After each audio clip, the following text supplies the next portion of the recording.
Hi, greetings. It's me, Dr. Paul Gerhardt, and I'm excited to be able to present to you the top 10 qualities of effective leaders. And this list is pretty much compiled from research and classes that I've been teaching over the past decade and my work in industry with many different leaders at all levels on the East Coast and West Coast and throughout the United States in many different industries. And so you can put together your own list, of course, but I challenge you to consider the ideas that are compiled in this video to create a life you truly love, a career you truly love, recognizing that leaders are the one thing that's common in every industry that can make or break a company. And so I'm excited to present this with you. I want to start out by telling one of my favorite jokes, and I only have 5 jokes, and but some of you may have heard it, but it really is something to consider because it was a motivation for me, and it's my goal to motivate each of you. What do you call someone that doesn't finish their doctorate? Of course, the answer is Mr. or Miss. Yes. Anyway, I hope you enjoy the presentation today. I want to start out with teaching you a quick lesson that you can practice in your when you're facilitating meetings, working with clients, or even teaching classes. It comes from the psychological literature that we have something called attention units. And today's leader is busier than other people have ever been. The internet, competitive nature of business and industry, in every single industry, including education, we are just so busy being inundated with new ways of doing things, things that need to get done, interactions with other people, our personal lives, things that we want to do in the future. I mean, we all have things that need to get done. And so a lot of that occupies our brains. And so we only have so much memory to go around that we can pull from. And unless we do something called emptying your cup, you don't have any more capacity to put anything in. So I'm holding a coffee mug in front of me, and it is actually filled with water. But imagine this cup is filled to the rim with water or information or things to do or things that have happened throughout our day. We cannot possibly put any more liquid in this, or in the case with this analogy, we can't put anything more into our brains until we empty our cup out. And so once we empty our cup out, then we have more capacity to take more information in. So I encourage each of you, as you're facilitating meetings, to do something that helps you have a more productive meeting. And it helps students have a more productive learning experience. It helps clients really be able to focus on what it is that you're bringing to them. So empty your cup, and you do that by facilitating one-on-one conversations. And it doesn't have to take more than 5 minutes. But let's do that right now.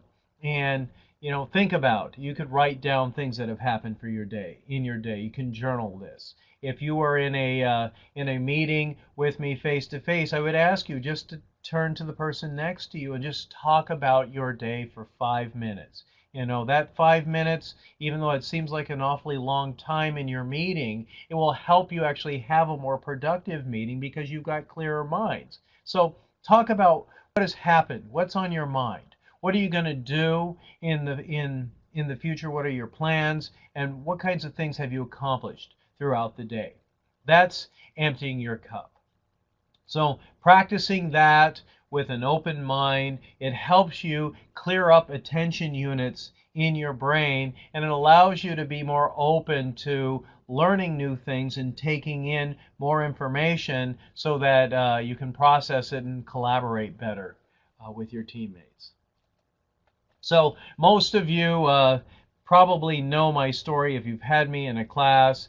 Working in corporate America, and I found that I was climbing the ladder, and I went to my boss and I said, "So, what is it that I have to do to take the next steps?" And he's like, "Paul, you've pretty much gone as far as you can go until you get an education." So I started my working on finishing my bachelor's degree and finished that, got a promotion, finished my master's degree, and started working in other leadership capacities and training and development, and really found that working for organizations could be kind of a bummer. You know, you're working with a bureaucracy, you're working with people's egos. Everybody has their own ideas on how things can be, and everybody wants more than sometimes what people can give. And sometimes, more than anything else, people are not being respected and being utilized to the best of their abilities. So that was kind of my motivation to choose organizational development as my area of focus in my master's degree, and then leadership, working in my on my PhD, and that philosophy of what do you call someone who doesn't finish their doctorate really kind of kicked in. It was my motivation to finish what I had started, finish the coursework, taking classes, I enjoy learning, but then getting motivated to be very clear on what I was going to do my dissertation on, and surrounding myself with successful people to help motivate me to get it done really helped me have some clarity and focus in order to move forward. And finding a mentor was one of the best things that ever happened. My mentor, Dr. John Besaw, said, "Paul, you don't have to change the world with your dissertation. You just have to get it done." And that really stuck with me. And so scheduling time every day to dig into the research, find out what was there, write and rewrite different iterations of each of the different chapters really helped provide clarity to get me done. And then using my doctoral chair to as a sounding board and get directions was really helpful for me. And I think, looking at the people who have taken time to mentor and guide me, I really helped understand leadership at an even more deeper level. So I hope that the information that I have to share with you here resonates with you, and you can use these top 10 qualities to help you create a life that you truly love. Because we need to be our own personal leaders, but we also need to have other people in our lives and use them to full capacity so that we can work better as teams and we can be better collaborators and have all the benefits that the diversity of humankind has to give, no matter what our organization is. So here's my list. At the very top, and I'm going to talk about each of these items on our list, is honesty, then humility, appreciation, gratitude, compassion, patience, understanding, responsiveness, and kindness. So let's get right into the presentation. Honesty. A liar will not be believed even when he speaks the truth. We can never afford to even tell half lies. We must be honest at all times. We are our own brand managers. And if we want to have a reputation of excellence, we must always be seen as someone who is absolutely honest and transparent. In this slide it says always be honest with self. When I uploaded it, the pictures moved. But that being honest with ourselves means, we need to know what we don't know, and we can't fool ourselves. And we shouldn't be trying to be things with other people that we should not be. That's the authentic leadership that we talk about in our program. We need to be authentic. We need to be true. We cannot ever risk ruining our reputation by being anything less than absolutely honest. We must do the right thing for the right reasons with the right people all the time. We need others. And if they can't trust us because we've been less than honest with them, then we're weaker as an organization, and it's your fault. As a matter of fact, in working with organizations of all types, it's one of the things that I've found over and over again, and it's a challenge, by the way, because a lot of leaders have good intentions. A lot of them are ENTJs if you're in the Myers-Briggs. But because those intentions are not necessarily considerate of people's feelings, they overlook learning how to lead people in a way that brings out people's best. And people get hurt feelings. And you probably heard me say before, you don't quit your jobs, you quit your bosses. And relationships are absolutely fragile. And my point is that very often when you have an employee that's upset, obviously he or she is probably not giving his or her best. They're not thinking very clearly. And it's probably because a leader has either made bad choices, bad decisions for doing something, or they failed to do something. And that could be failing to praise at the proper time, and we're going to get into that. But we have to be honest and take responsibility for our own actions as leaders and take the time to really look through every situation in an honest way. And we can't fool ourselves. Sometimes there may be apologies that we need to give to an employee or to a student or to a coworker or to a significant other. Whatever your situation is, if you're doing anything but being honest, you're harming a relationship, and relationships are so fragile. We all make mistakes. We need to admit our mistakes and then take the right action.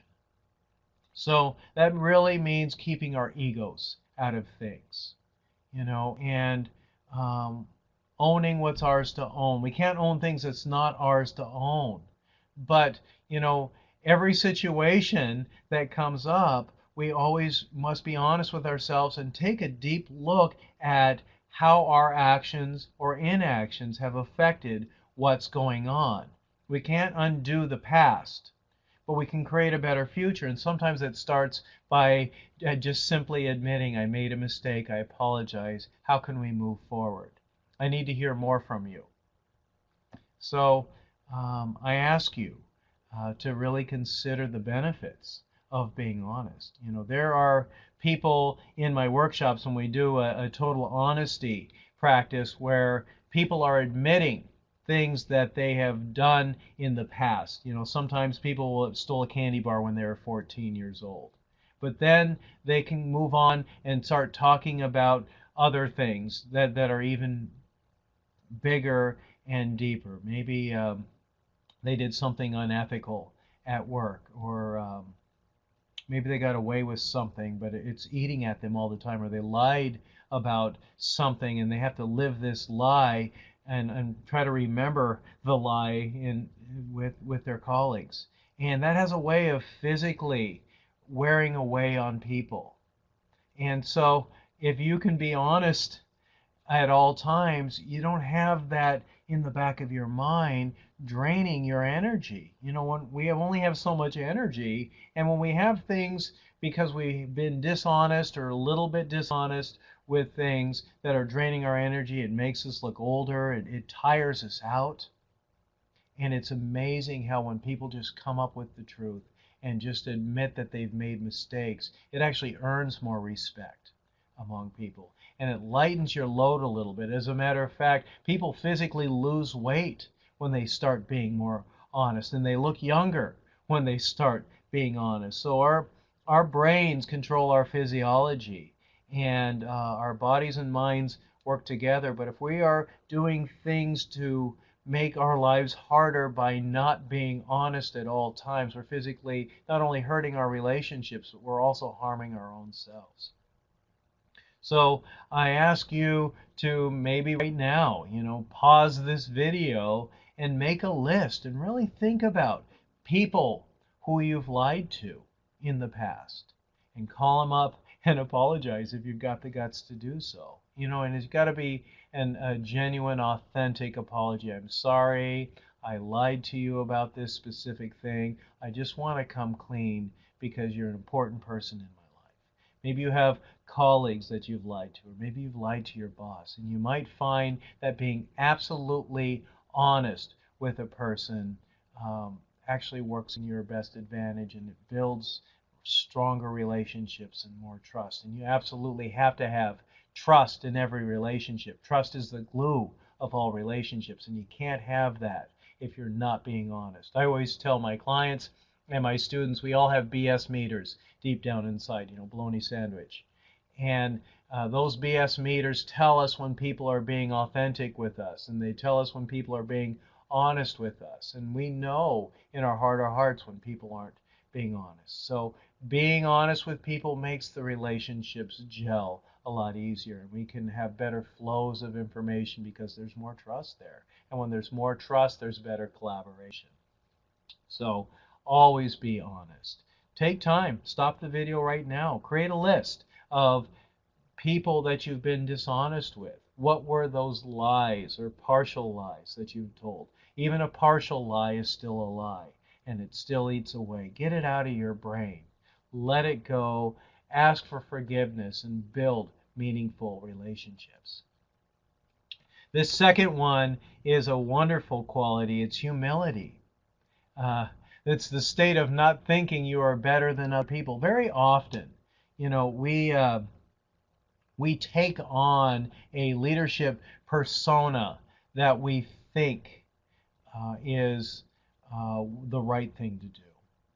And maybe we had bosses in the past that modeled what being a leader looks like. And maybe that's talking down with authority to people and telling people, what to do, and they have to have this slightly better than you attitude.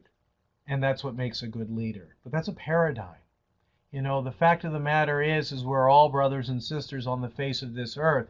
And organizations really are made up of people who all have specific functions and jobs to do. And we become healthier when we actually can exchange information person to person in a way that's collaborative and filled with trust. And if a person is being humble about things, probably the communication is going to be a lot more effective. It's going to break down barriers. We talk about Robert Greenleaf's servant leadership model. That really is about being humble in even the smallest things. And when a leader makes a mistake, because they're humble about things, it makes it easier for followers to forgive people for making those mistakes. And so healing can take place a lot quicker, and people can move on when there's humility that's involved there. So we need to be real with other people. We cannot be talking down to people. We need to be talking with people, person to person. That's how you develop more collaborative relationships. Share more with me. Tell me your ideas and insights about that. Let me try to see if I can understand your perspective. I see things differently than you. Thank you for sharing that. Those kinds of statements by leaders can really set the tone for the rest of the organization. When the leader is humble, most likely their followers will model that state of humility. This next one is a wonderful motivator. And the thing about leaders is that, leaders need followers. And in order to get a follower to stay motivated and do things, they really need to show genuine appreciation for what they have to bring. We in organizations, we advertise jobs and we recruit the best people. And then somehow, over time, those great people become burdens to the organization. Well, I postulate that it's because they're not getting enough praise. In my book, Diversity at Work, I write great leaders praise every 7 days. And of course, I stole that from the literature. That shows that if you want people to do good work, identify what they're doing well and tell them, hey, Bob, that's really great work. Thank you for doing that. That looks awesome. I couldn't have done it better myself. Or that's way better than I could do. Or I'm so glad to have you on our team. Or, oh my goodness, I heard about this thing that you did the other day. Thank you. I really appreciate that. That makes such a positive difference. It's not that hard to be authentic in showing genuine appreciation for other people. But doing that little extra, by being genuine in pointing out how much you appreciate what people bring. It helps people realize their own importance and worth, and it helps bring out more quality in what they do. They'll continue doing things well because they've been praised on it. You've made a deposit in their brain. You've made a deposit in their relationship where they become loyal to you because they know that you genuinely appreciate it. But most people don't read minds.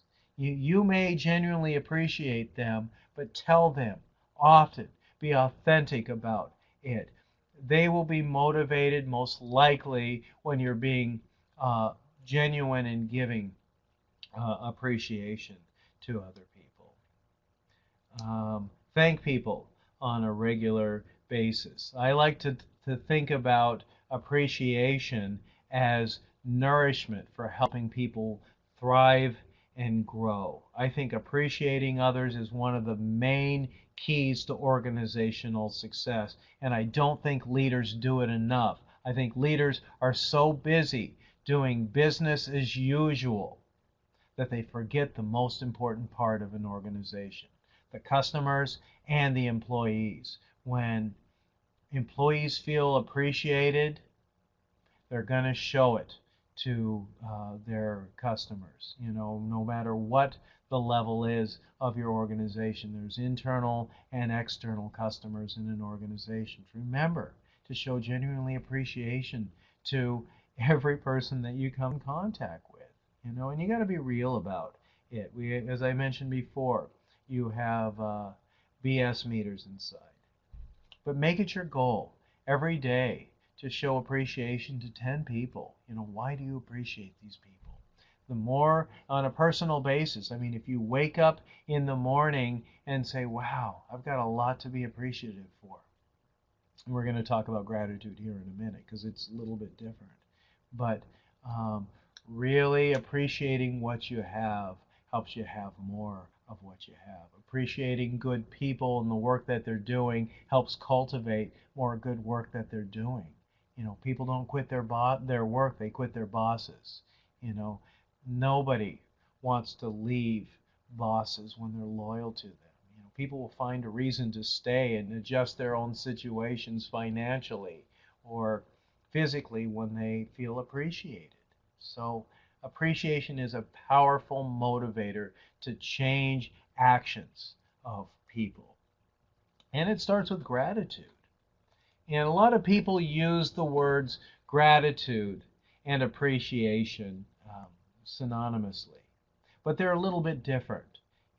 Gratitude is genuine thankfulness. It unlocks the fullness of life, and it turns just having enough into more.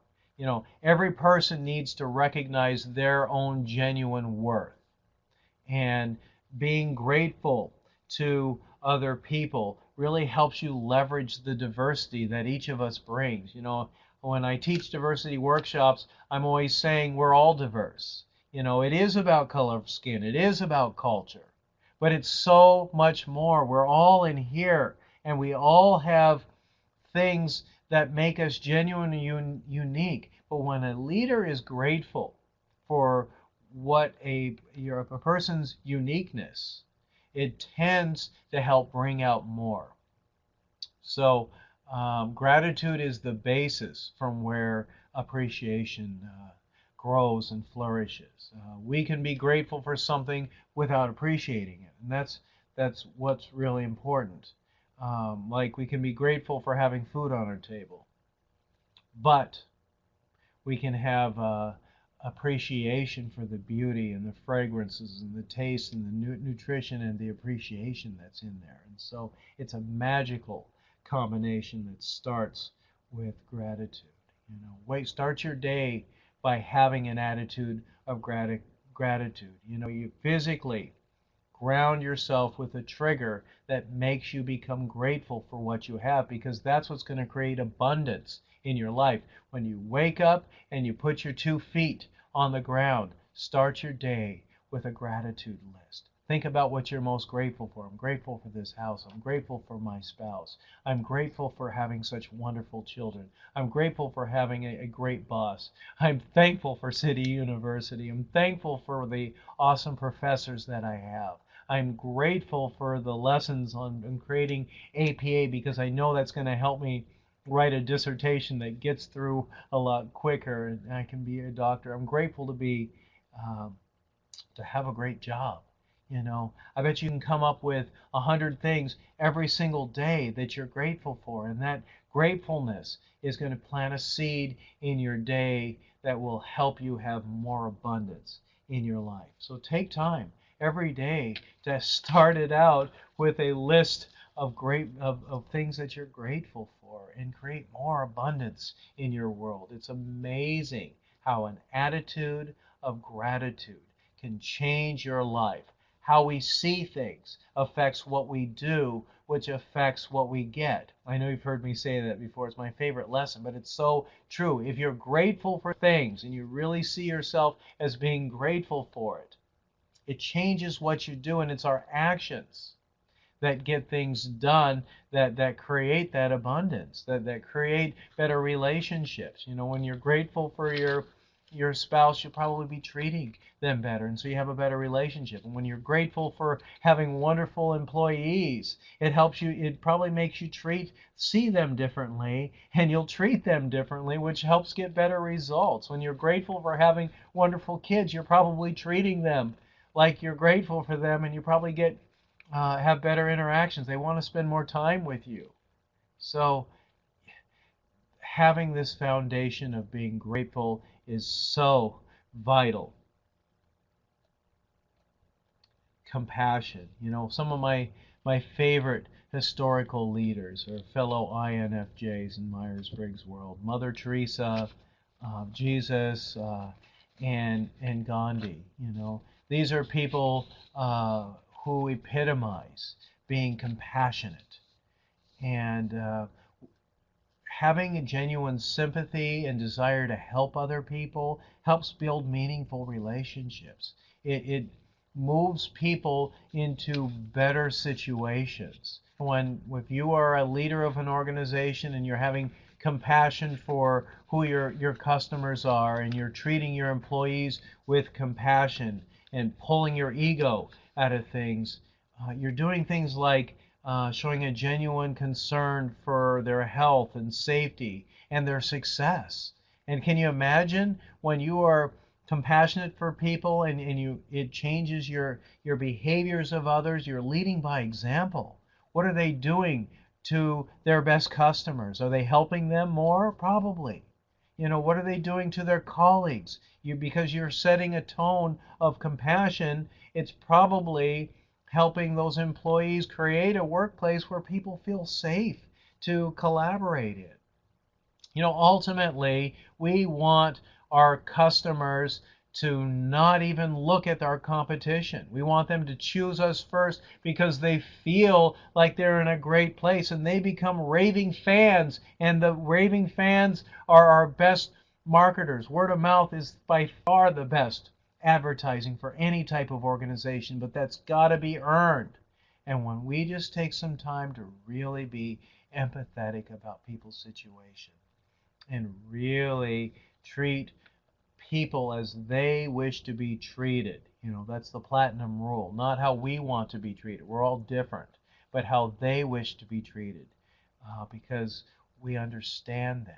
We're showing them compassion, and they feel genuinely cared for.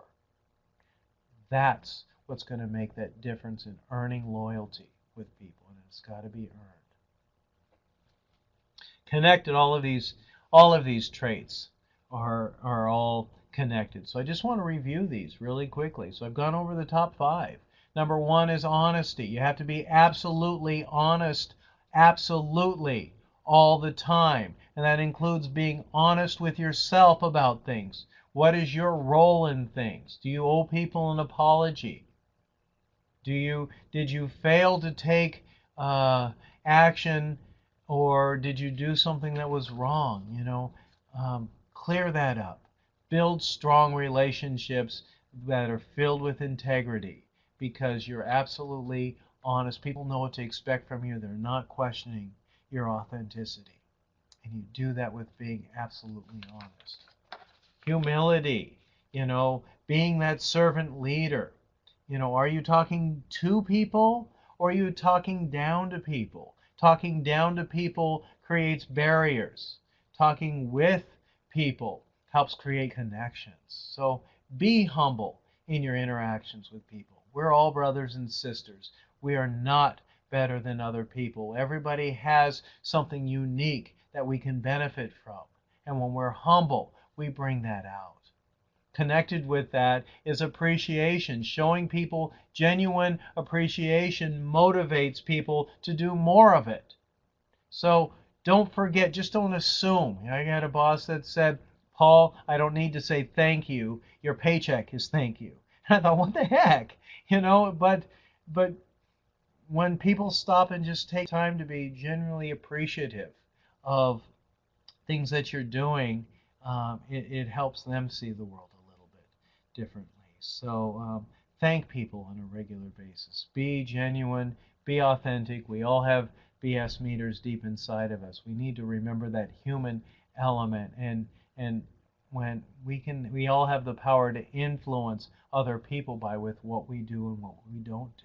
So be positive and be appreciative. Thank people. 10 people every single day, if you will. Get in the habit of finding things to be appreciative of, and you might find that creates more abundance in your life. Gratitude, having that attitude of gratitude, changes the way that we see things. It builds a foundation of getting more of what it is that we have to offer. Keep your ego outside of things by being humble, and just be grateful for what it is that you have, and you're going to get more of it because you're seeing things differently. You're treating people differently, but it all stems from an attitude of gratitude. Attitude is absolutely everything. And finally, compassion. Caring about people's safety, health, helps create more success. If people are not feeling safe in an environment because leaders aren't creating that, they're probably treating people differently. But being compassionate, being a servant leader, really can change this world, and it certainly will change an organization. Leaders have so much power over the climate and culture, but building compassion into it can really help model what we each get from everybody that we interact with. Compassion is absolutely important. All right, going on the last 5. Listening. We always talk about effective communication, and in our classes, communication is absolutely everything, and we can't assume anything. And so we must listen more than we talk. Communication is not simply talking. It's got to be involved, but we must listen significantly more than when we talk. Pay attention. Give your undivided attention to whoever's talking. Really listen to understand. And don't give your partial attention. It's just disrespectful. It's rude to not listen intently. Some of my best leaders that I've ever met have just totally impressed me because they showed me that they were really listening to me, and it made me feel like I was appreciated, that they really wanted to see things from my perspective. I love to use the analogy of a house with 4 walls. And what's holding that roof on, you can have 2 walls obviously holding that roof up, but it's not going to be as sturdy. And when you are listening to other people. It gives you other perspectives to work with. So perspectives from all four walls, north, south, east, and west, that's what's going to make organizations stronger. But you don't always know what you don't know, and you can't check your paradigms of what your reality is unless you really understand things from other people's perspectives to help you really see things the way that they are. The cool thing about our days are that we are in communication at least 80% of our day. And if we think about that, the average speaking rate is 125 to 175 words per minute. We're always being inundated with that. But our brains are made to handle it. We can process things at about 450 words per minute. And that's the really good news. So we need to be able to use our physiology to help create workplaces that are getting more things done. And so proper listening really is done with our eyes and our hearts. You know, the words are only about 7%. I know you've seen the studies, very famous studies. But if we really recognize that tone of voice and body language are really going to help us more fully listen to understand. So being aware of the words that you use, but being aware of how you say things and being aware of your own body language helps communicate how important other people are. You know, it helps you get more information from people to make better decisions. One of my favorite sayings is fast is slow and slow is fast with communication. And if you are quickly communicating, this is what I want you to do you understand? And the other person says, yes, I understand. It doesn't necessarily mean that that person understands. That could mean that I don't want you to think I'm stupid, or I don't want you to think that I wasn't listening to you. And then when mistakes are made, it takes about 300 times more energy to fix what could have been done right if you had just listened to understand and had effective communication. And so that's where that paraphrasing comes in. Tell me how this works. Give me a little bit more. I'm not understanding this. Do you mean this or do you mean this? And so taking time to communicate effectively by really listening to understand, watching the body language, and listening with your heart in an empathetic way, that's going to give you more information, better information, be able to interact with others, to get more done, and create stronger relationships that help people collaborate better. And you got to be patient. Patience, obviously, is one of those virtues that you hear about. But how patient as a leader are you? Are you patient with other people that are in your life? Are you cutting people short because they're not communicating in a way? Or you want them to operate on your terms rather than their terms. You're not allowing people to be who they are. You know, we can get more done when we're allowing people to be their very best because we're being patient with them. You know, we're always going to learn more about anything in our journeys through any task and accomplishing any goal when we're just patient for things. You know, it takes time for things to come into fruition.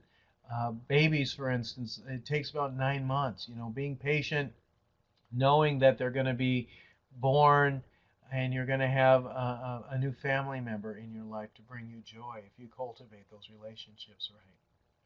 That 9 months is worth it. You know, if you've got your dream house that you want to be built, maybe that might take a year.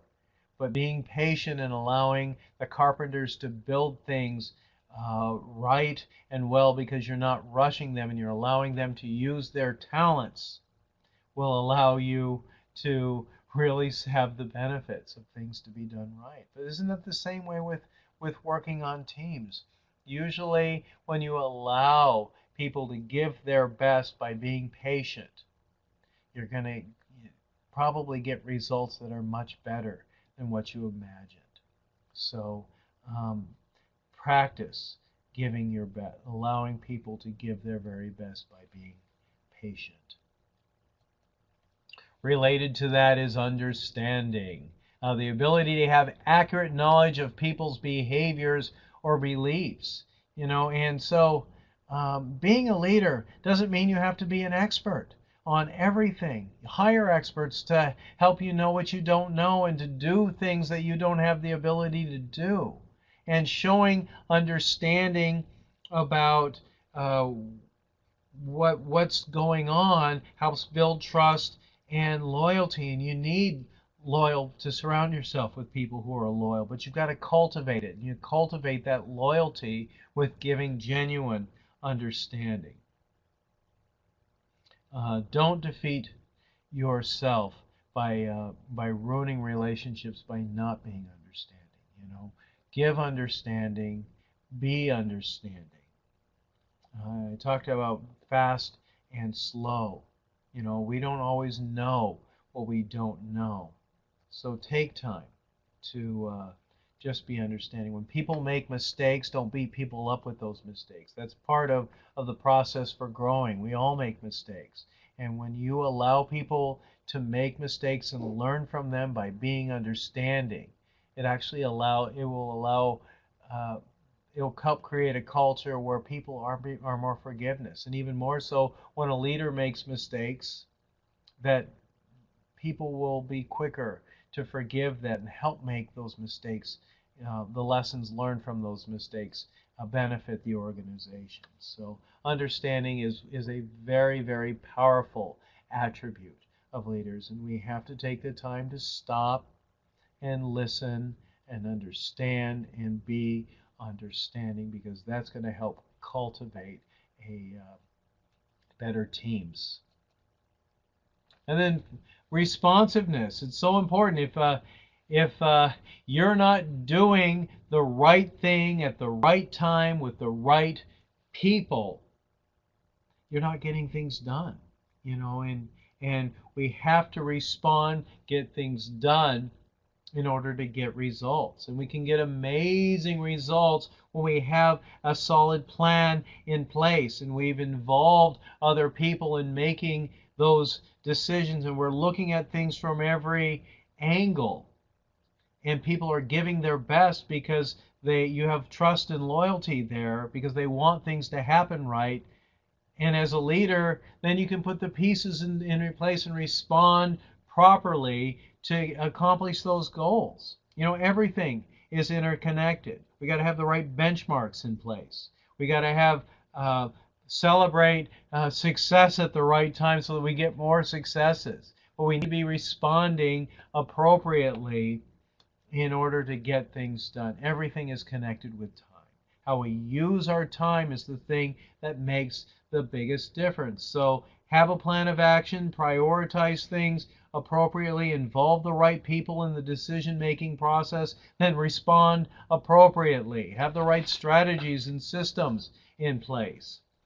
Use the wisdom of past experiences in your group, but cultivate the energies and activities of others with a single vision and focus, and respond appropriately, having everybody respond, appropriately to get things done.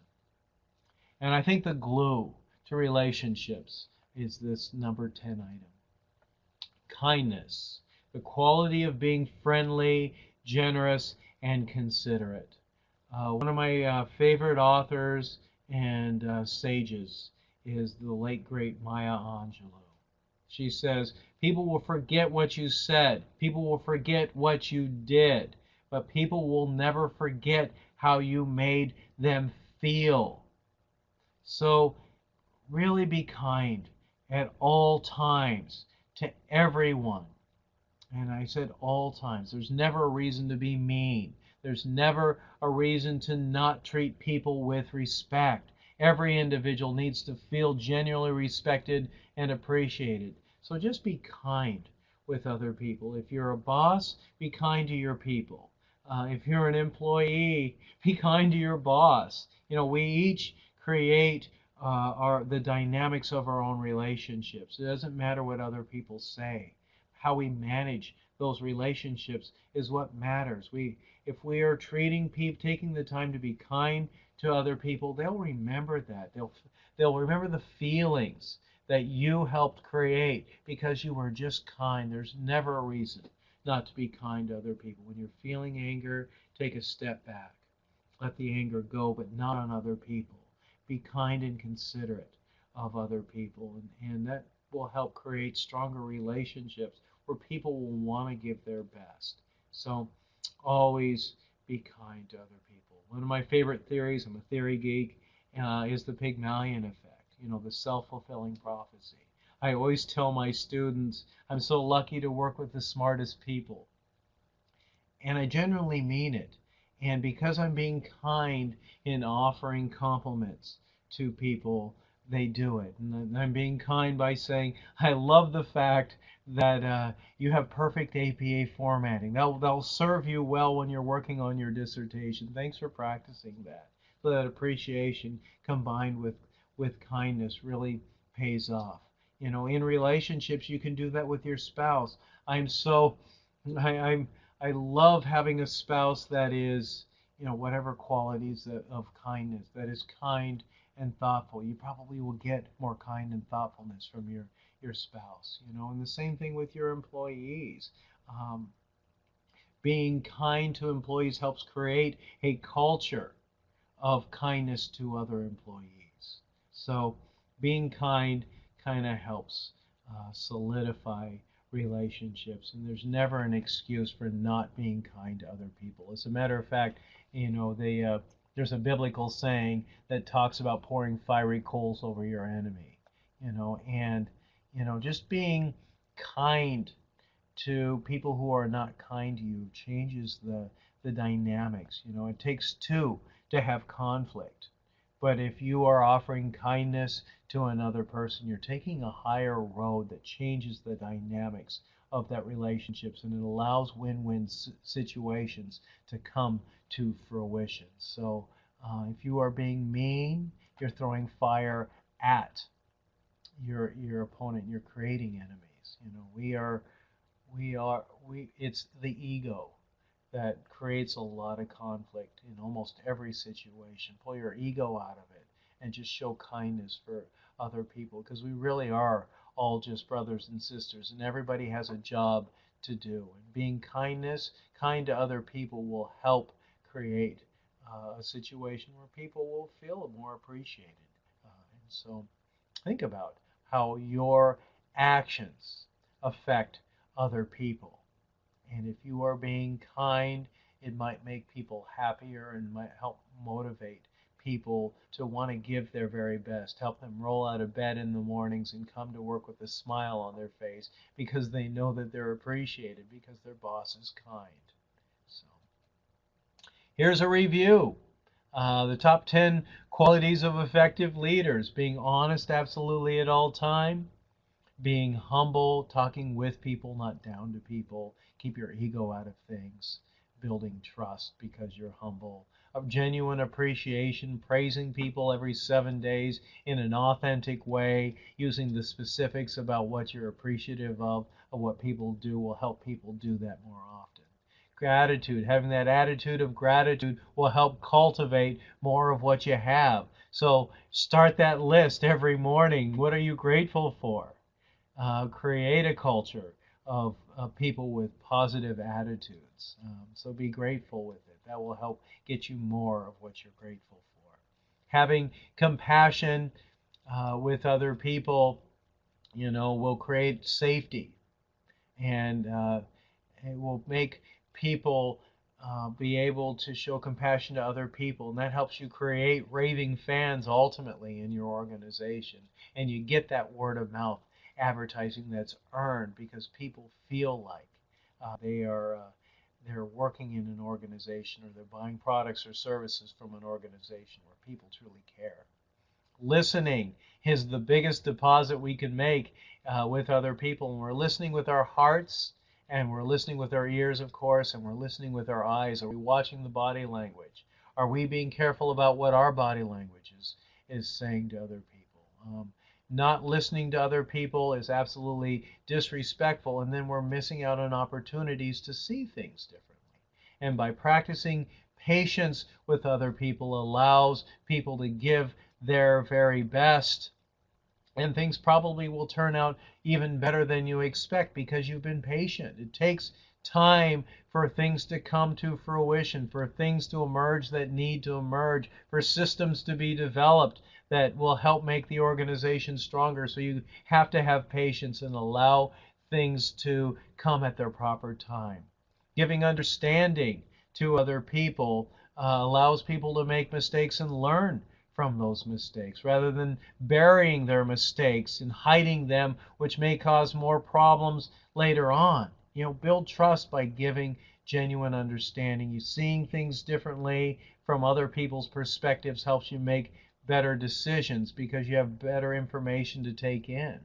And then responding appropriately. You got to get things done. So when you are responding appropriately with the right people at the right times, with the right systems in place and the right strategies, that's where the magic happens. And then finally, relationships are fragile. Be kind to absolutely everyone. There's never an excuse not to be kind to people. It helps create a culture of safety and security. When the leader is being kind to other people, people are wanting to give their best even more. And when you are being kind to other people, it helps people benefit from conflict. Conflict is not a bad thing. It's simply people seeing things differently. But when people are offering kindness and understanding, it helps you benefit from another person's perspective and create win-win situations, or as Covey calls it, a third alternative, something better than what any individual can see. But you have to have kindness in order to create a culture where people start to synergize and give their very best and come up with more creative ideas and innovate more. So what qualities are most important to you here? Maybe there's a favorite attribute that you want to work on. Ultimately, you want to work on all 10 of these leadership qualities. But if you just had to work on one, which one would you work on most? Which one are you best at now? Which one is most important to you and why is that important? When we can see the why behind it, it can make us do even more. But we have to have that understanding of why these things are truly important. Which of these would be toughest for you? Collaborate more with people in order to figure out, ways that you can practice this more often. Journal. It takes reflection, and sometimes it takes working with someone as a sounding board to have a better understanding on how to do things better. You gain more skill by seeing how other people are doing things and then modeling it. So anyway, I hope you find that this video has been helpful to take your leadership skills to new levels. Grow your career, make a difference with everything that you do. Your doctorate will open doors for you absolutely if you practice what you learned in this program. Thank you so much for your valuable time. I really appreciate it. Don't hesitate to contact me if I can be of service to you. And have a great day. Only you get to choose how you feel about it. Thanks so much, everyone. Good day.